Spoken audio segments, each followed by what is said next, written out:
else because he spent more time researching rugby more than anybody else. So, a lot of respect. He knows a lot about this stuff, not because he's done it, because he's researched it. But, no. Team rather than defeat. What it's all about, baby. Because he's so good at researching it, it only makes sense that he would be the Grow Ruck Q. So for the Toledo packs, he was a Grow Ruck Q, and all joking aside, guys, he has spent countless hours trying to make this a great weekend. Fake news. And I mean, that's not fake news. That dude spent a lot of time. He's put a lot of effort into this. And you guys, we've known about this for 6.5 months. And from day one, he was lockstep, wanting to make this the best event, break the record, do everything he could to make it great for not only Toledo, but everybody else. Obviously. We failed, though.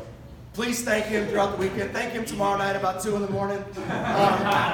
Next to that, Brian Riley. I don't know if he left. I think he probably did. Klinger, he's here. Raise your hand. Klinger! Hey! Klinger loves the spotlight. He loves the attention. He does. He'll talk your ear off about rucking. Yeah. And we rucked the first week that Toledo launched, the first Tuesday, and we all owe it to Klinger. There's no way Grow Ruck would be in Toledo, and there is no way we would ruck the way we do without that guy. Obviously, he's a veteran. Obviously, he loves rucking. I used to see this guy literally at my office at home, and I would look out the window, and I'd see this guy. He creeps on me. Yeah, with his rucksack on, thinking that's crazy. I would never do that. He's found a way to get 60 guys to do this in Toledo, so a lot of respect to him. He helped a lot, too, with Froman. Don't want to forget Vince Palco, Pixar left. He's our second FQ. He helped a lot with this. He helped start, making sure this is a good event. Did he really? Kitty. Sounds bad. I mean, come on. Well, he's not here. I'm not going to fluff him up too much. Right. Bad shirt choice, too. But Oh, yeah. Pixar, Kitty. I want to thank Kitty. Kitty's the guy who got the service project together. John Pizzino. Where is he? Ticket. Where's Ticket? Raise your hand, Ticket. Ticket. Ticket's our weasel shaker. Weasel shaker. Take those weasels. After OBT, I'll put up against any weasel shaker in F3 Nation. The guy also puts in a lot of hours, does a lot of things that I don't know what to do in Excel to make sure we all know who's got the most posts. But he was integral in helping Fro make sure this weekend was tracked right, working with Go Ruck, etc. Also, Splinter, our comms queue. Woo! Split! This is good. But I can't thank you guys enough. But obviously, OBT couldn't be here, guys. Direct message him on Twitter, let him know you miss him. Dark Helmet came in his place. That's right, DH, baby!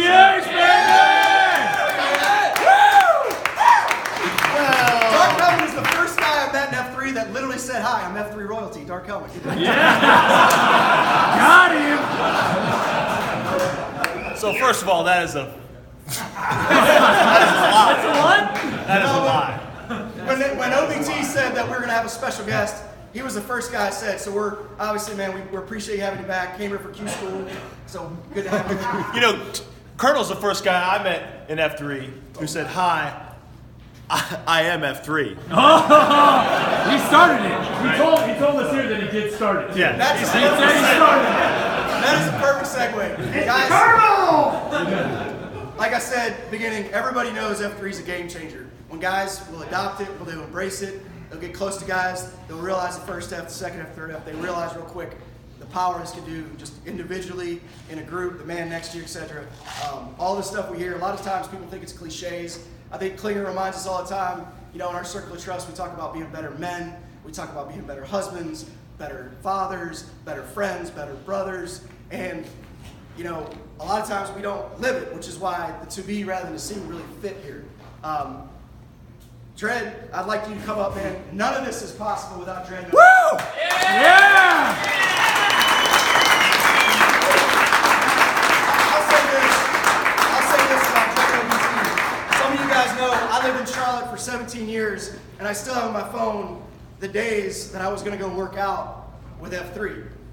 I lived in Elizabeth area, I lived right there, and I never went, and I always had excuses why I didn't go. And it's why we all need to be headlining guys. Things like Oscar Meyer signing up to do Grow Ruck the night here. Oscar Meyer, when did you join us in Toledo? About 6 weeks ago. I mean, that's Dark Helmet's gonna be good. Don't be making that. Oscar Meyer, you made a terrible decision. We all made a terrible decision. No, I mean, I just, I always regretted not working out in Charlotte and then moving here to Toledo, and then seeing, not knowing people and everything, getting the opportunity to launch this, I'm thankful. I know these guys, everyone in the room, a lot of guys have told you. We're thankful. And, Dredd asked me, what should I talk about? What do you want me to say? Which I found a little perplexing because I'm thinking this guy's probably got like a laundry list of things to say. And the one thing I ask is just, all of us, most of us in this room are doing Grow Ruck.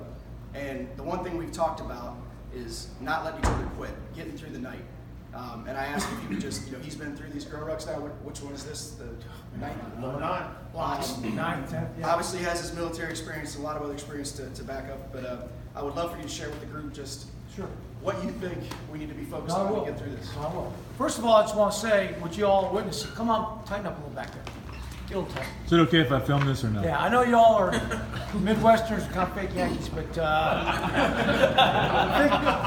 think Southern for a moment, Think Southern for a moment. I want to tell you, first of all, before I answer the question, is what differentiates the American fighting man from the rest of the world. Why do we always win every single war we always go into?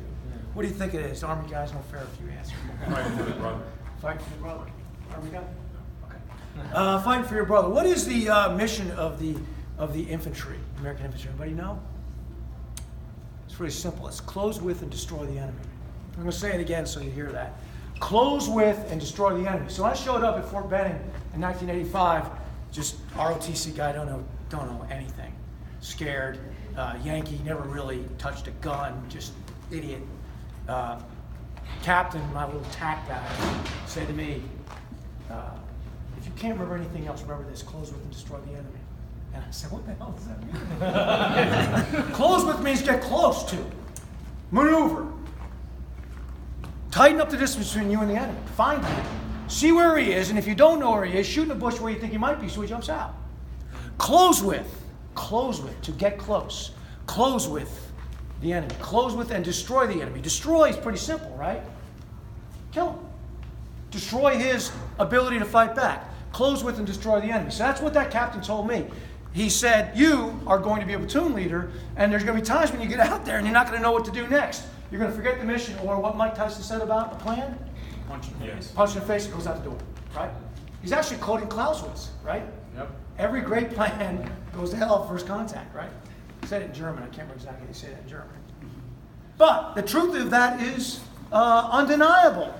Every great plan goes out the window as soon as you get punched in the face. And if you can't remember what to do, then do this, young infantry platoon leader. Close with and destroy the enemy. Look for the guy who's got the different color hat. Shoot that guy. But do this. Bring every single guy home you can. Bring every single guy home you can. Otherwise, you have no business calling yourself a leader. And that, to me, that's what I'll tell you differentiates the American fighting man, the officer or non-commissioned officer, or really, do we really even care? When you're in the Army, private. Here's the big difference that I learned in the Army in America. You're a private. As a private, they start telling you to lead. Private. You got no stripes, right? But you know the mission. Every single other military in the world, except the Brits, New Zealand, a couple few, right? Privates don't know what's going on. Did you know that in World War II, probably to today, the Soviet soldiers all didn't have their own weapon? They had like one for every two. The first guy gets killed, grab a rifle, get the second guy. You know what they didn't care about? They didn't give a rat's ass about their soldiers. It's all about numbers, all about dying. It didn't matter. I heard this. I watched a TV show the other night, and it was about Soviets were saying, well, America's only lost 400,000 people. We've lost 25 million. I would say this, because you didn't care. You didn't care about your soldiers. We care about our soldiers. We don't send our soldiers out on the battlefield to die without training, to die without a weapon in our hand, and to die without officers and non-commissioned officers who aren't absolutely committed to closing with, destroying the enemy, and bringing every single man home they possibly can. That is our job. Here's the funny thing about all that. Now that's your job too. Who here, raise your hand if you've served in the military in any capacity. Okay, not that many guys, right? Not that many guys. And that's okay, because by the grace of God, on this beautiful and wonderful land we don't have to have every single man grab a rifle every 10 years and go out and defend ourselves. by the grace of God. But those who have, you're called to duty, and that's fine. Now, those who have not, you're called to duty too, in your communities. I don't care if you've ever held a rifle or not, doesn't matter to me. You wouldn't be in this room right now if you didn't consider yourself a leader, right? If you didn't take responsibility for outcome. I mean, that's all that leadership really is. It's the guy who says, I'll take responsibility for outcome. Whether that's at your business, in your own family, right? Think about the father who just sits there in his chair and lets things happen around him. Daughter gets pregnant. No offense to anybody that's happened, things happen. But not paying attention to what's going on. Not taking responsibility for what's going on in his own family. Anybody know a guy like that? I do. That was me. I've been that guy. That was that guy. Because I surrendered. When I got out of the Army, I surrendered. I went to law school and I just looked around. I was like, I'm in this culture where everyone doesn't care. You know, it's like, no, man, it's not like the Army was. The Army, we all, yeah. And before I knew it, I was like this. Daniel, what do you say when you see a guy to go Ruck? When he's like this? I've seen you do it. Pick it up. Pick it up. And why? He's about to fall over. Why? It's the next thing you do before you fall down, right? You're worried about the guy, right? I mean, I always say to guys in workouts, you know, we're doing a hard workout, running hard, doing what we do. And I see a guy like this, and I say, stand up, young man. Stand up straight. Why? Because if the other guys see you do that, they'll do it too, right? If the other guys see you do it, they'll do it too. Particularly for the old guys, right? And I'm talking 45 and up, and it's like, you're sucking, and you're like, I can't keep up anymore. The young men are looking to us. Anybody over here over 50? Anybody? Respect. Right? Anybody? That's why we made that up. We didn't make up respect so much for the young guys to say it to us. It was a reminder to the guys that were 50 that the young guys are looking to us to figure out what to do. And if you surrender, if you go into this configuration, I'm done. It's the next thing I do before I fall down. And then if I'm going to do that, you fall down. What's a rout? Rout is when you lose all sense of military bearing, you lose command and control, and you turn your back to the enemy and you run and you take care of your own life. That's a rout. That's a rout. A rout starts with one man. One man who decides that he can't fight anymore, or we won't fight anymore. Man, when I was in the Army, sergeants walk around and they say, get back in the fight. Y'all still say that? Yeah, get back in the fight. That's what I was heard all the time. Get back in the fight. So what does that mean? It's like stop surrendering.